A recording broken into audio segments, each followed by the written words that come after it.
Usa sa mga fault line nga nimutang sa dakbayan sa Talisay, gibutangan og timaan aron paggiya sa mga molupyo sa dapit sa mga angayang buhaton kung may kusugman nga linog nga mahitabo. Ani ang report. Ang sirin sa bumbero maoy naghatag og signal sa mga molupyo sa barangay Haklupan sa angayang buhaton natul sa linog. Mga molupyo sa dapit migawa sa tagsa-tagsa nila kapinoy-anan ug mipundo sa kadalanan nga layo sa kabukiran ug kabalayan ganihang buntag. Matod sa hepe sa Talisay City Disaster nga ang kalihukan giplano ng daan sa wa pa mahitabo ang linog sa Abra.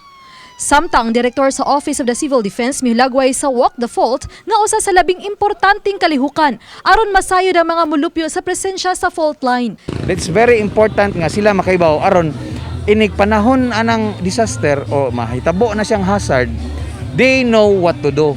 Para sa awareness sa mga tao nga labi na katong nahitabo karon sa Northern Luzon, so makibaw ang mga tao. Samtang atul sa kalihukan, gitugyan ni Engineer Robinson Horio, seismic observer sa Philippine Institute Volcanology and Seismology. Kang Mayor Samsam Gulyas, ang markings nga nagtimaan nga ang fault line mutadla sa Purok Rambutan sa barangay Haklupan.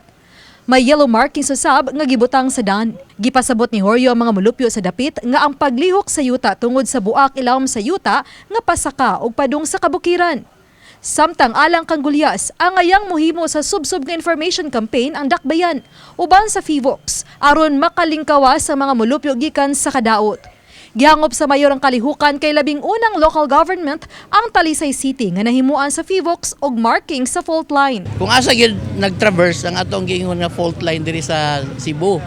So usa na ni siya ron sa atong activity is fault mapping. Mitadlas ang fault line sa panimay ni Nineth Tabay sa Purok Rambutan sa barangay Haklupan. Nabala ka man, apan alang kaniya, mas mayang mag-ampo og mosalig sa kaytas-an. Ana lang jud, lihay lang jud ko nasa basta ang atong Pinoyanan ang langit jud. Gingong nagsugod ang fault line sa barangay Kalunasan sa Dakbayan sa Sugbo, mitadlas sa barangay Tuong sa Dakbayan sa Sugbo, mutadlas usab sa barangay Haklupan ug sa Tapol sa Talisay City, ug mulahos sa usa ka bukirang barangay sa lungsod sa Minglanilla.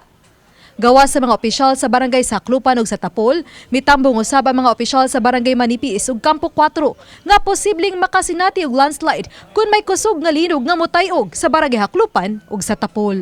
Uban ni Godfrey Rilien, ako si Femary Dumabok. Balitang Bisdak.